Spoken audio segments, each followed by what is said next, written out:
देखिए मित्रों, अगर आप हमारे साथ मैथ की तैयारी करना चाहते हो तो कर सकते हो, क्योंकि जो हमारा मैथ का सिलेबस है वो हर स्टेट का सेम है। जैसे आप यूपी से हैं, बिहार से हैं, मध्य प्रदेश से हैं, दिल्ली से हैं, या आप छत्तीसगढ़ से, झारखंड से हैं, तो हर पॉलिटेक्निक का जब आप सिलेबस देखोगे मैथ का तो सबका लगभग में सेम है। यानी ये मित्रों चेंज क्या होता है, आपका नंबर, आप क्वेश्चन, तथा जब क्वेश्चन चेंज होगा तो फिर नंबर भी चेंज होगा, यानी कि जो मार्क्स होते हैं वो भी हमारे चेंज होते हैं। तो फ्रेंड्स, अगर आप किसी भी स्टेट से हो तो आप पॉलिटेक्निक की तैयारी आप मेरे साथ कर सकते हो। देखिए मित्रों, मैं 2018 में ही सरकारी कॉलेज पा चुका हूं, मैंने इंट्रेंस को क्वालिफाई कर चुका हूं। तो फ्रेंड्स, आपको कोई हमारे ऊपर डाउट नहीं होना चाहिए कि सर पढ़ा रहे हैं तो क्या पॉलिटेक्निक किए हैं कि नहीं किए हैं। तो मैं बता दूं मित्रों, मैं 2018 से 2021 तक पॉलिटेक्निक किया हूं, तो आपको कोई डाउट नहीं रहना चाहिए। देखिए मित्रों, ये हमारा जो प्रतिशत का है ये फर्स्ट लेक्चर है, और इसके पहले हम क्या 2 चैप्टर पढ़ा चुके हैं। अगर आपने वो नहीं देखा है तो लिंक आपको डिस्क्रिप्शन बॉक्स में मिल जाएगा। देखिए मित्रों, प्रतिशत में हम क्या क्या पढ़ेंगे उस चीज को मैंने नोट कर लिया है। लगभग में आपके 8 से लेकर 10 टॉपिक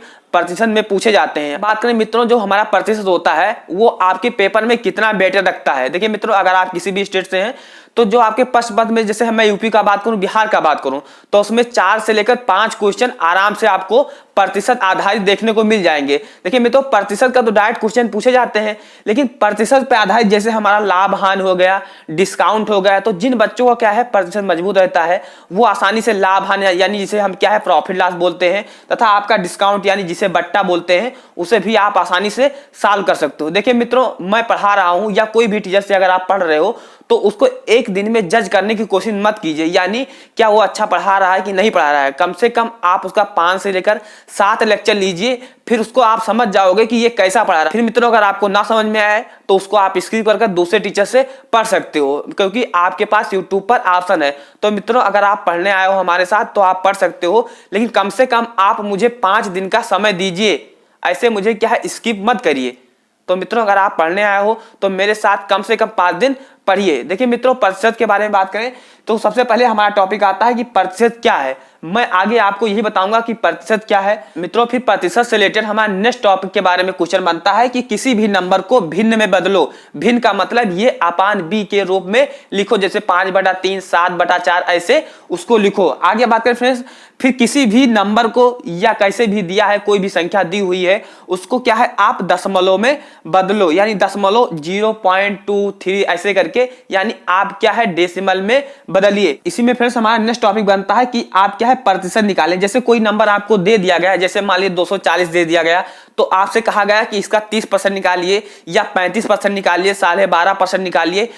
तो मित्रों, मैं आपको विद इन टाइम में यानी कम से कम समय में निकालना बताऊंगा आगे जब मैं आपको पढ़ाऊंगा। यानी आपको कोई नंबर दिया जाएगा, उससे आप परसेंटेज पूछा जाएगा, आपको वो परसेंटेज बताना रहेगा। ऐसे क्वेश्चन तो आपके एग्जाम में बहुत देखने के लिए मिलते हैं, क्योंकि जो आपका एग्जाम होता है वो बहुत क्या है टफ नहीं होता है, वो 10th लेवल का एग्जाम है। तो मित्रों, आपको अच्छे से तैयारी करना है मेरे साथ जुड़कर।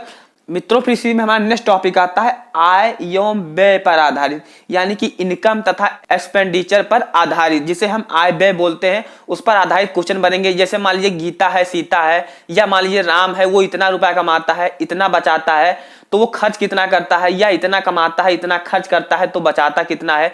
यानी आय व्यय तथा बचत पर आधारित प्रश्न पूछे जाते हैं। वही मित्रों, आपका नेक्स्ट टॉपिक भी बनता है पास फेल पर भी आधारित बनते हैं। देखिए पास फेल में कैसे क्वेश्चन बनेंगे, जैसे मान लीजिए कुछ स्टूडेंट एक क्लास में थे, इतने क्या है पास कर गए, इस सब्जेक्ट में पास कर गए, उस सब्जेक्ट में, यानी आपके ट्विस्ट करके भी इसमें क्वेश्चन बनते हैं, डायरेक्ट भी क्वेश्चन बनते हैं। तो जो मित्रों पास फेल का टॉपिक है ये आपके लोगों के लिए बहुत इंपॉर्टेंट हो जाता है। नेक्स्ट बात करें फ्रेंड्स, क्या है आपका एक टॉपिक आता है मतदान, यानी वोट पर आधारित प्रश्न। आपके वोट पर भी आधारित प्रश्न बनते हैं।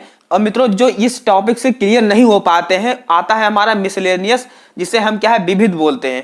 तो इसमें हम जो बचे कुछ टॉपिक हैं उनको क्या है इसमें आसानी से कवर कर लेंगे। जैसे हमारा जनसंख्या पर आधारित प्रश्न बनता है कि मित्रों किसी गांव की जनसंख्या इतना है, तो 5 साल बाद 10% के अनुसार बढ़ रही है, तो 5 साल बाद कितनी जनसंख्या होगी। तो मित्रों, इन सब से रिलेटेड भी हमारे क्वेश्चन बनते हैं। जो चीजें इसमें नहीं कवर हो पाएंगी, जैसे हमारा मिक्सचर भी आता है, जनसंख्या रिलेटेड क्वेश्चन बनते हैं, तो जो चीजें इसमें नहीं कवर हो पाएंगी वो हम क्या है विविध यानी मिसलेनियस में जब आपको क्वेश्चन करवाएंगे, टॉपिक वाइज पढ़ाएंगे, तो क्या है फ्रेंड्स अब आपको जरूर बताएंगे। देखिए मित्रों, मैं इस वीडियो में आपको एक ही चीज समझाने वाला हूं कि प्रतिशत क्या होता है, यानी प्रतिशत किसे कहते हैं तथा प्रतिशत क्या होता है। मैं तो पहले क्या है आप इस वर्ड को समझिए, ये लिखा हुआ है प्रतिशत, प्रति धन शत। ये है क्या है फ्रेंड्स, आप इस वर्ड को पहले समझिए। जैसे बात करें पर प्लस सेंटेज। मित्रों अगर बात करें ये परि का मतलब क्या हो, तो परि का मतलब प्रत्येक, परि का मतलब प्रत्येक और शत का मतलब 100। तो 100 में से यानी 100 में से प्रति। जैसे फ्रेंड्स मैंने यहां पर लिखा 20 लिखा बटे में 100 कर दिया। यानी आप छोटे क्लास में भी पढ़े होंगे, जब हमको नंबर मिलता था क्लास में, जब नंबर मिलता था तो वो रहता था बटे में, हमको मिलता था वो तो ऊपर रहता था, फिर जितने में से मिलता था हमको वो नीचे रहता था। तो यानी आपका जो प्रतिशत है वो प्रत्येक 100 में होता है। किस में होता है? 100 में होता है। तो आप समझ गए फ्रेंड्स, पर का मतलब होता है प्रत्येक, सेंटेज का मतलब होता है शत, यानी जिसे हम 100 बोलते हैं या जिसे हम 100 बोलते हैं। तो प्रतिशत वह संख्या होती है, वह नंबर होता है जो 100 में से होती है। जैसे मैंने यहाँ पर लिखा हुआ 20, तो ये जो 20 है हमारा वो 100 का कितना परसेंट है, तो 20% है।